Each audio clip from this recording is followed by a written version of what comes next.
what if we talked about figure skating scores? Why? It has become basically a pageant on ice, and the favorites hold the pressure. Mm-hmm. What if we talk about the fact that there are more than 5 senses? Why? I think we're devaluing our abilities, and it levels everyone up for free. All right. Let's go.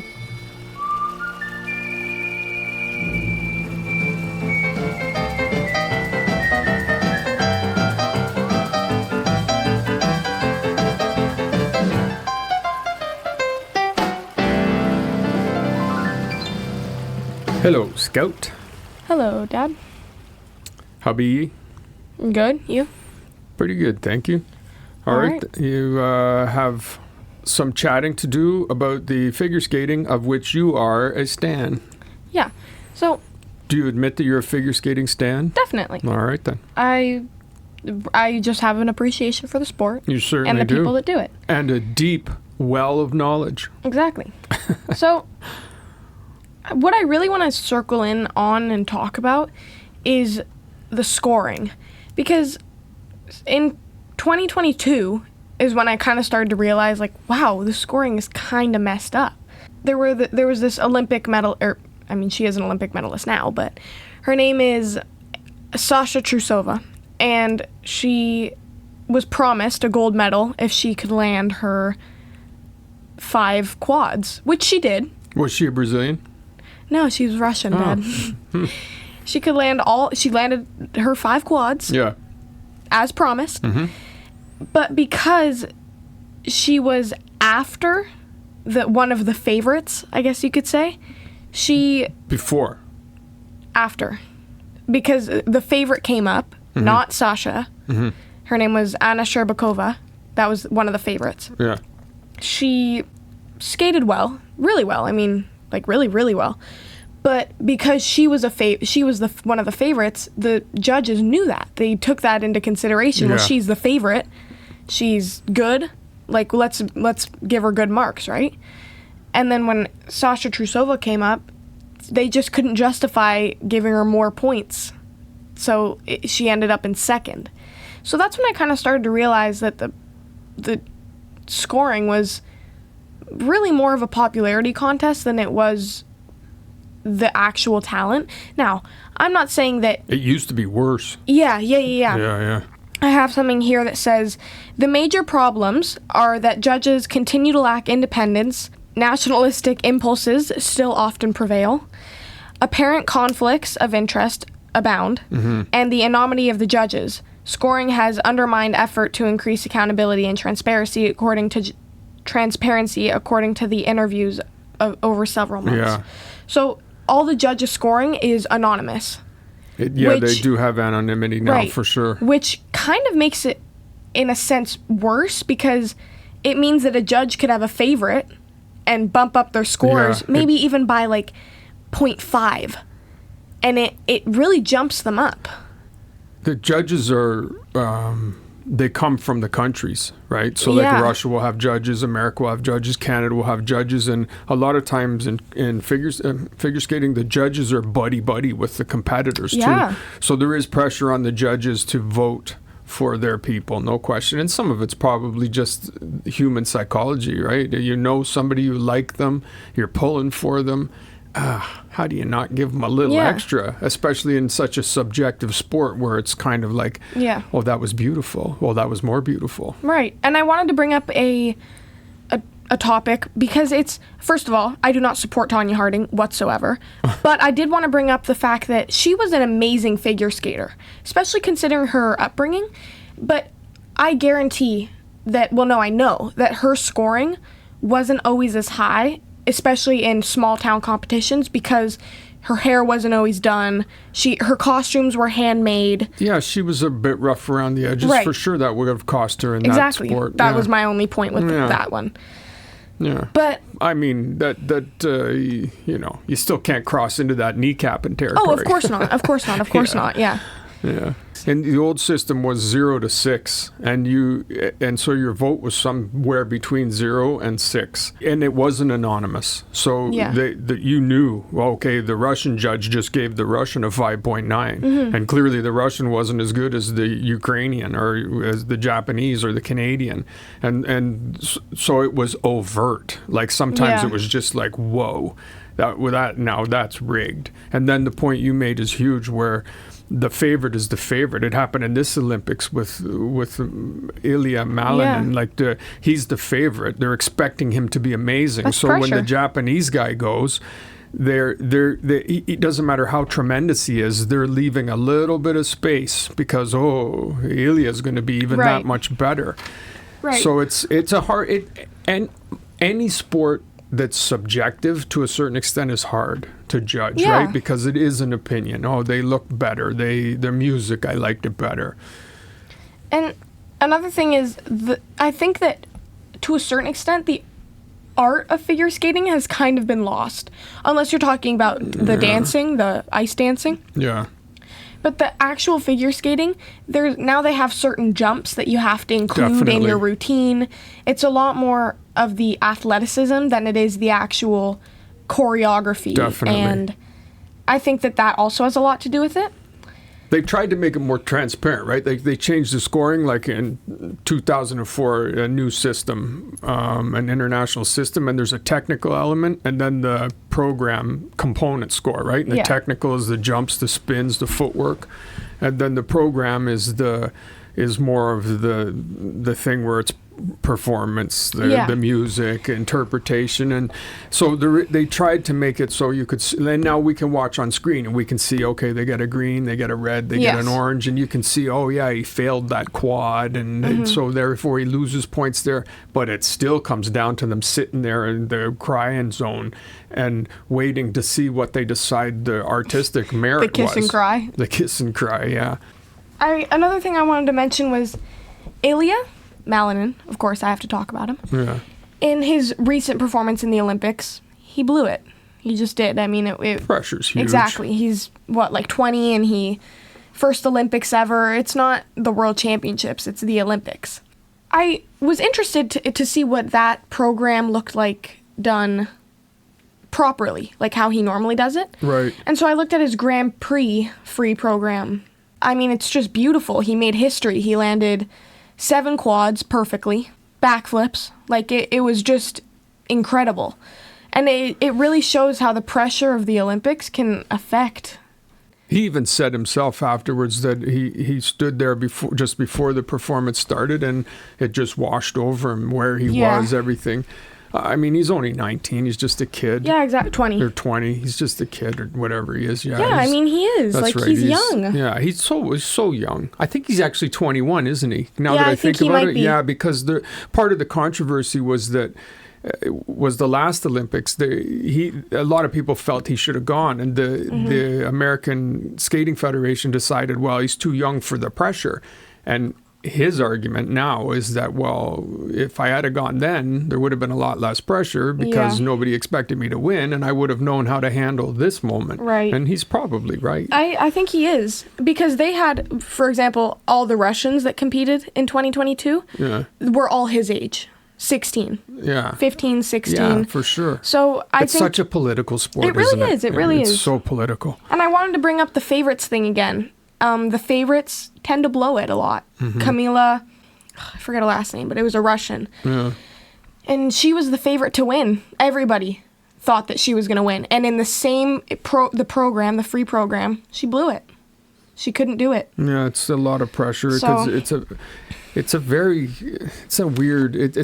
pageanty, like you were saying, and before when we were just talking about it. Like, it does have this pageant aspect to it that puts a lot of pressure on the participants to do what? Because they've tried to make it more of a scoring based system, but it still is this subjective artistry. And because they've made the judging anonymous, it's almost easier for the judges to manipulate their scores. Like, there's some argument that it's gotten more corrupt. That's my argument, is that the anonymousness anonymity makes it way more opinions based. Yeah. Like way more. Which is a shame, but what are you going to do, right? Any time a sport is judged, you're going to have a bit of problem, I think. Like when you think about it, because most things is it strong? The Olympic motto is higher, faster, stronger, yes. right? And so that's easy to judge. Higher, faster, stronger. Those things are easier to judge, but more interpretive. Yeah. That's pretty hard to judge. And more, And I'd just like to say, if you are watching figure skating for the first time in the Olympics and you've never seen Ilya Malinin perform except for that program, please look him up on YouTube. Ilya Malinin Grand Prix free skate program. And your jaw will be on the floor. Yeah, there is a reason he is number one in the world. I think the main thing you wanted to talk about here was that dude. Basically. You're a quad prophet. Quad god. You're a quad prophet quad god. stan. It's quad really? god. Less than a figure skating No, stan. it's quad god. It was quad god until he went splat. Okay, one program. He's still the quad god. I know, the guy's he'll be back. I'm sure he'll win. He'll get his gold medal Well, one he's day. definitely competing in the world championship. All right. You want to talk to us about senses? The senses. Yes, the fact that there are more than 5 senses. It just occurred to me, I mean, it's not like I invented this concept, but it occurred to me that we are taught from childhood, everybody, you say to a person, okay, how many senses are there? 99 out of 100 people are going to say, oh, there's 5 senses. And that's just not true. Yeah. There's definitely more than 5. There's up to, some people argue for into the 20s, but there's at least 10 senses that you could say, okay, those are distinct from the others. And I just thought that was interesting. It's one of those things where it's indicative of how we go through our lives, making assumptions based on already things we've already considered, and we don't ever consider beyond them. So I'm sure there's people listening to me right now who would be, oh, buddy, there's only 5 senses. Yeah. What's this guy's problem? So I just found that interesting. Like we go back to Aristotle was really the first one who said, okay, there's 5 senses. Right. Taste, touch, smell, hearing. The basics. The basics. And he was the one who steered us, Plato, Aristotle, that here in the West, that our philosophies in general still come from them. A lot of those thinkers back then, and they were amazing. Some of the stuff they come up with. You look at it now and you go, man, how did they even figure that out? I mean, it's still relevant today. It's crazy, yeah. But then there's other things that's like, okay, we've come a little ways from there, buddy. Yeah. Like he thought the universe was made of the 5 elements, right? Earth, air, fire, water, and then the 5th element was some nebulous weirdness that he was basically ether. And of course, now we know that that's been long rejected as true. Yeah. So, like, these other senses are like that you can list. Proprioception, which is sensing where your body is in space. Yeah. That's a real thing. Yeah. That's not one of the others. The vestibular sense, which is your balance and your spatial orientation, that's real. Thermoception, where you can sense temperature. And I know there'd be arguments that, oh, well, that's touch, but it's not touch. It's a way we just sense. I'm not touching heat. No, I'm feeling heat. Nociception is when we sense pain. That's a real thing. Like that's a whole different thing, pain. And interoception, which is sensing our internal body states like hunger, thirst, our heartbeat. Again, that's not touch, that's not smell, that's not taste. So there are, if you start thinking about it, it's like, oh yeah, there's definitely more than those 5 senses. But it's one of these things we just take for granted. We hear it repeated over and over, 5 senses, 5 senses, and then you never consider it any more past that. There's just more than 5 senses. I remember, actually, it's funny, the interoception. Mm-hmm. I remember in class we were learning about the 5 senses, and our teacher told us to talk about 5 things that we can sense. And I think she was she wanted us to say vision, hearing, smell, taste, and touch. Mm-hmm. And I'd said to her, I'm sensing that I'm really hungry right now. And she got kind of pressed because she was like, that's not a sense. I wanted you to name some of the 5 senses. Yeah. And I didn't understand because I was like, but I can sense the hunger in me right now. I want to go to lunch. Like, I'm hungry. And she was like, that's not a sense. So it's funny to look back on it now. I mean, it very much is a sense. Yeah. But I didn't know that at the time. I was just being kind of pedantic, like I do sometimes. I mean, yes, you know, but in that case, you definitely weren't. You're just a little kid who's like, why? What about hunger? Yeah, well, I'm not talking about hunger. Well, but that's it. That's a sense. Yeah, I can sense it. It's in a group of senses, but it's just as real as, you know, anything else. Even taste is a weird one, right? Taste is more, what we call taste probably has more to do with smell than it does with any kind of weird ability that our tongue has to sense something. Yeah, because like if I smell something, I know, okay, I can smell that. That smells like peanut butter, or that smells like... Yeah. And that kind of has a big effect on how it tastes. Oh, for sure. If you smell something... It invokes the taste, doesn't it? You can smell a thing and in a way you know, oh, yeah, I can taste that now. Yeah. And if you smell something, you're like, oh, that does not smell good. You're less inclined to eat it because that, in your head, that means it's probably not going to taste as good. For sure. Yeah, definitely. You know what a good example is, like for the vestibular, the idea of a vestibular sense, which is a balance and spatial orientation kind of thing. Imagine you're in a plane and the plane takes off, right? Yeah. And if you look ahead, or say you're standing, you're not supposed to be, but say you are, and the plane's taking off, and if you look ahead, it seems to you like the nose of the plane is higher than where you're standing. Yeah. But it's your relativity to the plane and standing is the exact same as it is when the plane is on the ground not moving. There's no reason for you to think that the front is higher. You think that it's higher because what you're seeing, right, and I'm using the air quotes here, what you're seeing is a combination of your sight and your ear canals that is telling you that you're tipping, that you're tilting. Mm-hmm. So you're creating a perception that using this sense, a vestibular sense, that the plane is raised. Right. So it's what I more... mean? Because think about it. You're standing there. The plane... You're in the exact same, like if you're standing on the plane on the ground like this, you're at 90 degrees. You're standing on the aisle. You're at 90 degrees to the plane, right? To the bottom of the plane. You're standing there. When the plane takes off, even if it's at 45 degrees, you're still at 90 degrees to the plane. So but you would swear, oh, the front is raised. Well, it is, but it's not because of your sight. You're not seeing it raised. It's a combination of a bunch of senses and this sensing of balance and spatial orientation that's giving you that. It's not so. It's a good example because people who would say there's only hearing, smell, taste, touch, sight. Well, how does that explain by any of those? It's not. How is hunger explained for any of those? It's not. How is pain explained by any of those? It's not. Yeah. Like they're just... Pain isn't at the touch. It's... Exactly. It's at... It can be. It can be. Like if you burn yourself or rug burn, that's touching your arm on something. When you have something hurts inside... That's pain. You have a headache, that's pain. Yeah. So those things are very stark proofs of like there are other senses besides these the big five. Yeah. So I think that's I just think that's really interesting. I find that interesting. It's one of those things every once in a while I come across something and I'm like, that's true, man. What the hell? How come I have never considered that before? Of course, there's more than five senses. Well, like, I can't say the same thing because I did consider that when I was like in the first grade.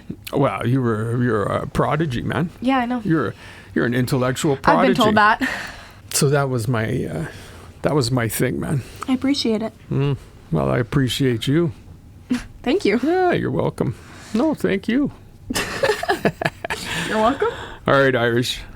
So for our what-ifery here, we haven't it's not officially what if, is it? No, but it usually ends up being a what if. So. All right, I got one this week here. I came across a thing talking about world's longest living organism. It was some goofiness on Reddit, and it turned out it was entirely wrong, but it piqued my interest. I'm like, oh, really? That's the oldest living organism? So I don't even remember what it was, because I started researching. It's like, yeah, okay, thank you, Reddit. Yeah. But it did get me looking into it. And I knew before about Pando, which is there's this in Utah, in the States, there's this batch of quaking aspen trees that are all connected under the ground, right? Mm-hmm. And so it's considered to be a single genetic organism. Right. That's made up of, it's just huge, the vast territory it covers. And they figure it's about 14,000 years old, like it's been continuously existing. Yeah, I know. And then there's other examples, like there's a deep sea glass sponge we've given a weird Latin name I've heard about that. That they figures up to 11,000 years old. There's a black coral that can be over 4,000. Bristol cone pines can be over 5,000, and this is years old, like an entity that has existed continuously for this amount of time, right? There's an ocean clam that they had one instance of was 507 years old. There's a Greenland shark that's lived up to 500 years. Yeah, I saw that. Yeah, they usually go, I think, 300, 250, 300, but they found one that was 500, right? So all of these things made me think, okay, these are extreme lengths of time to exist. Yeah. And my thing then made me think like, whoa, I just personally can't imagine lasting that long. I think it would be horrifying. Yeah. Like the repetition but I'm sure there's a lot of people that would be like, all right, 14,000 years, man. Yeah, let's do this thing. So what about you? Where do you come down in this? How long would you like to go for? Would you want to spend 14,000 years clipping around here? No. How would I age? You'd have to say no, right? Yeah. Because if you age, I mean, good God. Yeah, no, I wouldn't want to be alive. You start breaking down from about 20, so right, I can't even imagine what happens to you at 14,000 years. You're just like dust that's held together. Yeah, like I'm just not doing that. No. So if I could stay like, say, 30 or like 25 my whole life, I think I could probably go to 200, 300 stretching it. Because I think I would like to stick around, you know? Yeah. Do things freely. Yeah. Maybe I wanted to go and see Niagara Falls again, but I didn't get the chance because I spent my whole life working at a foster home, you know?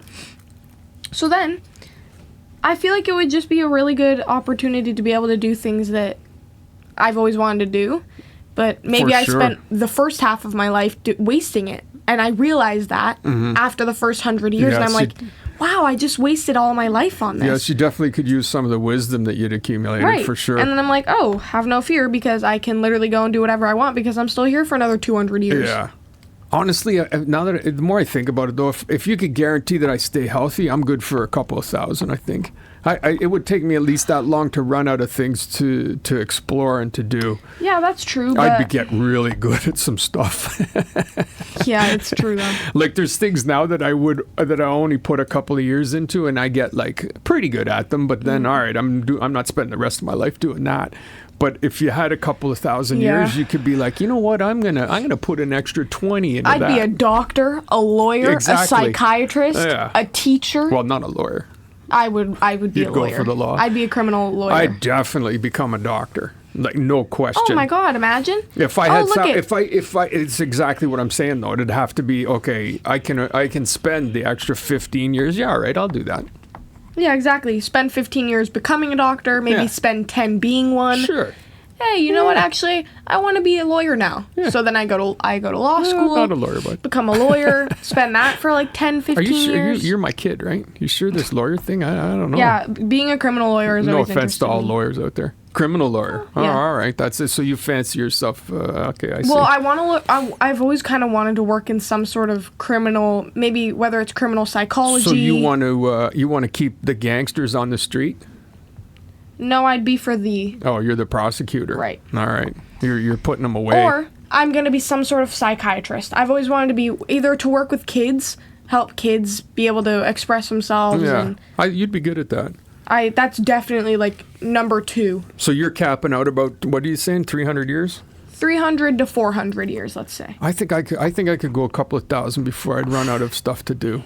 Yeah. But I can definitely envision a point. Like, this is based on health. Yeah. Because at the rate that you break down as a human, I'm like, no, man, I'll be ready to check out at some point because that's enough of that. Yeah. But if you could stay healthy, there's quite a few things that I would try and max out. It would more be a maxing out thing. Like, I'd want to weasel my way into deep sea exploration. That might take 20, 30 years to weasel your way into that. But for me, it's just that, for me, it wouldn't be how many things I could do. For me, it would just be maybe by the time I've been here for 400 years, maybe I don't want to be here anymore. Yeah. Like, I think to a certain extent, the human body lives up until when it's ready. Oh, and I don't mean when you get, like, in a car accident. I mean when you die of old age. Yeah, you die when you're ready, when your body is ready to. Well, that brought me to the other part of the thought was, if you could do that, everybody could do that, and then the planet would be infested. Oh my God, it would be packed. If you'd just have, you'd have trillions of us weaseling around, making noise and consuming product. That's the other thing, though. If I had to live for that long, my kids would have to live with me for that long, because no way are my kids going before me. Absolutism not. No, nobody wants that, man. That's not even... Wow. Look at you. Climbed right up Mount Happy, and well, there you go. Well, just had to brought put that down the terror of lightning and thunder. All right. So I'm saying 400. All right, I'm saying I probably good for a couple of thousand as long as I'm staying healthy. All right. And then I got to check out. I just want to say, to end the episode. Oh, don't do it. 6, 7. Oh, that's right. Episode 67. 6, 7. Okay. All right. 6, 7. I love you. I love you too. Next time. Yep.